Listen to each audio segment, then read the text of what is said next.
Let's go Crystal Palace versus Liverpool. Geez, do I see a banana peel here, eh? Really? Yeah, I sure do. I see a big, yellow, greasy banana peel. I don't know if it's just a blind faith, but... I agree. Whoops! Kevin, I agree. I agree 100%.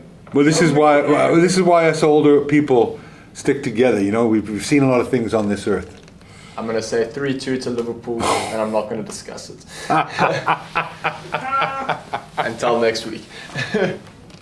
Well, you know, as a Generation Z, you Z? Yeah, you're Z. Yeah.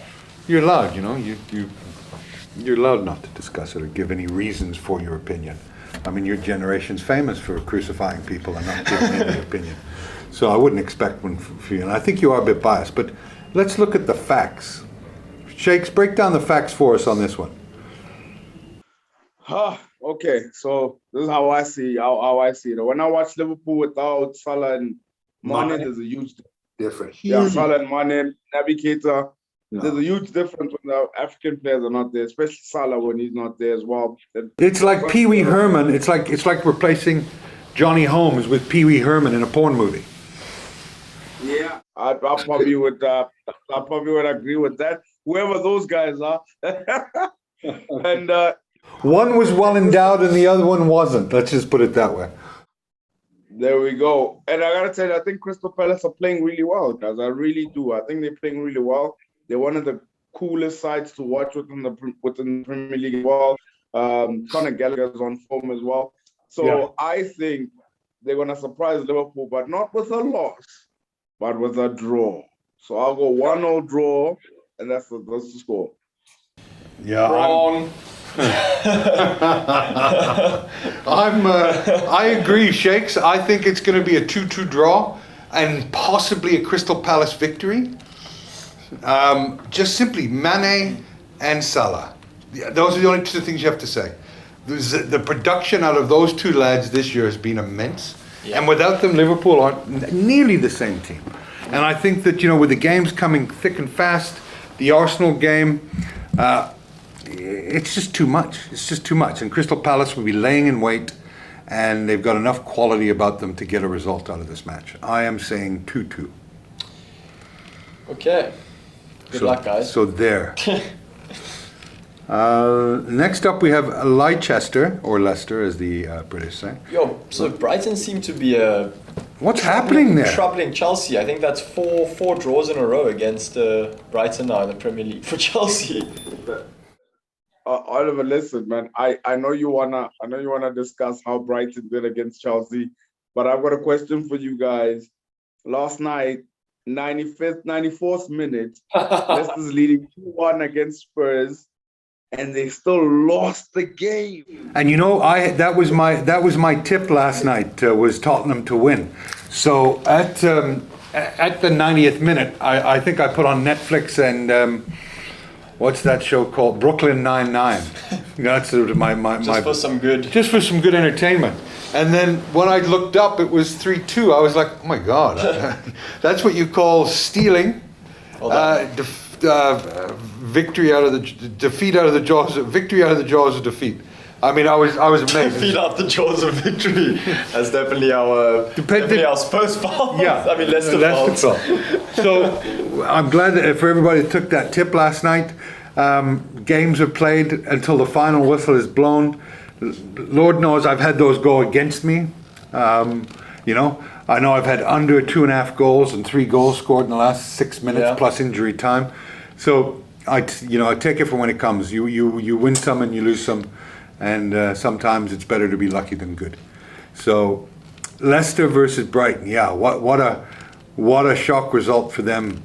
But Leicester have so many men out. They've got 10 men out.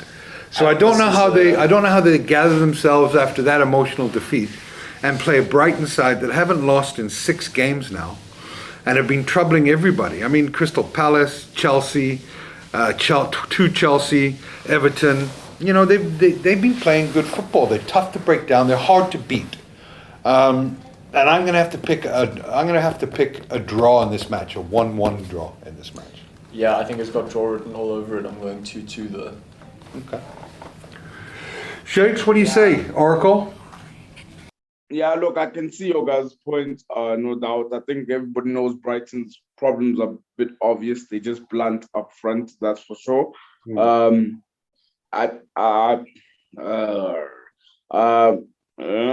I'm gonna go with a wait, just wait. Hold on.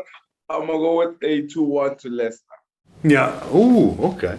Well, I agree with you in terms of blunt. I mean, Brighton are about as sharp as a spoon, as a teaspoon.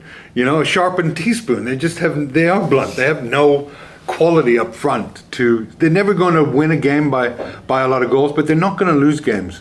You know, their structure is to not to concede, and nick the odd goal. And you can see it in three of the last six games or 5 games. It's been 1-1, 1-1, 1-1. They've scored in every game for the last 5 games.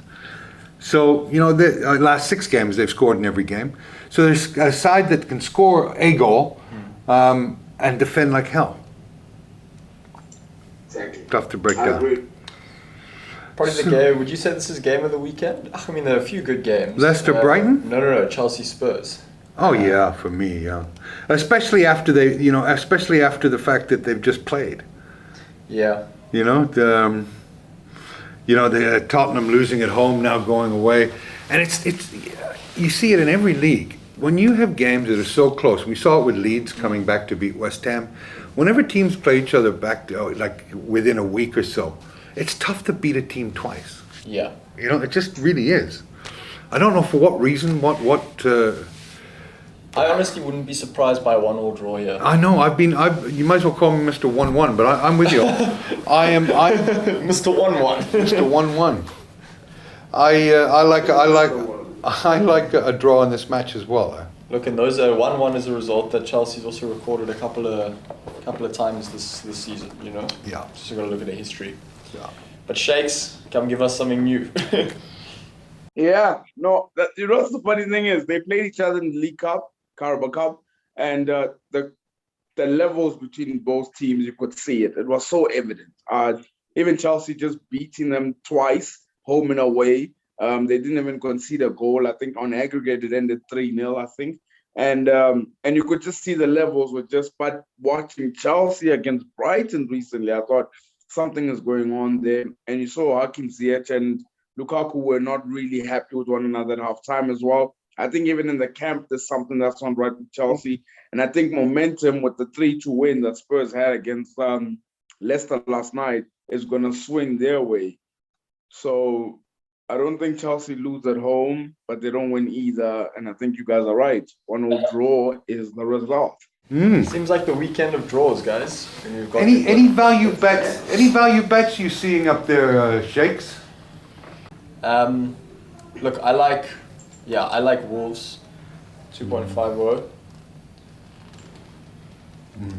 Hard to argue with that. Stay away from stuff like City, Southampton. There's going to be no value in betting on a Man City there. I'd say as much as I'm backing Liverpool, stay away from taking. I think the odds flatter Liverpool there at 1.59 against Crystal Palace. If anything, put down if you're going to bet on that game, put down for Crystal Palace at 5.40. If you do believe it's going to be a banana peel, or 4.30 for the draw. Yeah, I agree. It's a lot of parity and a lot of tough betting this week.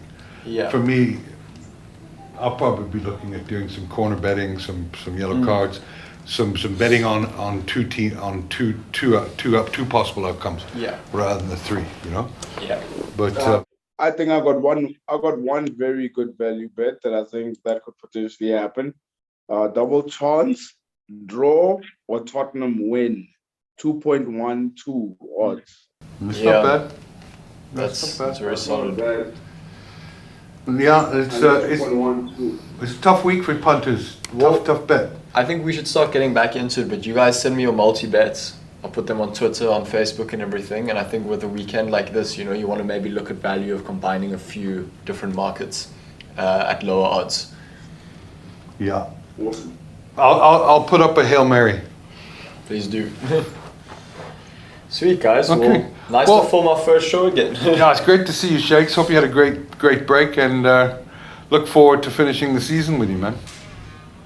Always a Awesome. pleasure. Let's go in. Let's march on. We will, buddy. Thanks, Cheers, thanks, Shakes. Shakes.